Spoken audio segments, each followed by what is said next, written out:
Hi అందరికీ another Saturday mini vlog welcome to my channel. మా ఆయనకు నవరాత్రులు ఒక పొద్దు, నాకు కూడా ఈరోజు సాటర్డే కాబట్టి ఒక పొద్దు వంట చేసేదేం లేదని ఫస్ట్ మా ఆయనకైతే చాయ్ పెట్టించేసిన. మా బాబుకు కూడా పాలు వేడి చేసి ఓట్స్ అయితే తాగించేసిన. దేవుని గది కొంచెం శుభ్రం చేసేది ఉండే, దీపం తొలగిన అన్ని గలీజ్గా అయిపోయినాయి. దేవుని దగ్గర ఉండే కింద సెల్ఫ్ కూడా కొంచెము చిందర వందర ఉంది, అది కూడా క్లీన్ చేద్దామని అయితే ఈరోజు ముందట పెట్టుకున్నా. నేను ముగ్గు వీడియో తీసుకునే లోపే మా వాళ్ళైతే గడప మీద ముగ్గు చెడిపేసిండ్రు. ఈ బాక్స్ అయితే మా బాబు బర్త్డేకి మొన్న ఐస్ క్రీమ్ కేక్ అయితే వచ్చినుండే, అందులోనేగా దేవుళ్ళకి సామాన్ అయితే చదవడం ఫిక్స్ అయినా. ఈ వస్తువులన్నీ ఓన్లీ నిమ్మకాయ ఉప్పుతోనే కాకుండా కొంచెం చింతపండు ఇంకా ఇటుక పొడి కూడా వేసి క్లీన్ చేసిన, మంచిగా మెరిసిపోతున్నాయి.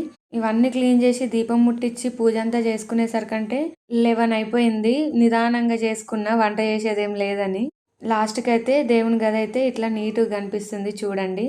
న్యూస్ పేపర్స్ ఉంటే ఇంకా కొంచెం నీట్గా ఉంటుండే కింద సెల్ఫ్. న్యూస్ పేపర్స్ లేక ఇట్లా పేపర్స్ వేసిన.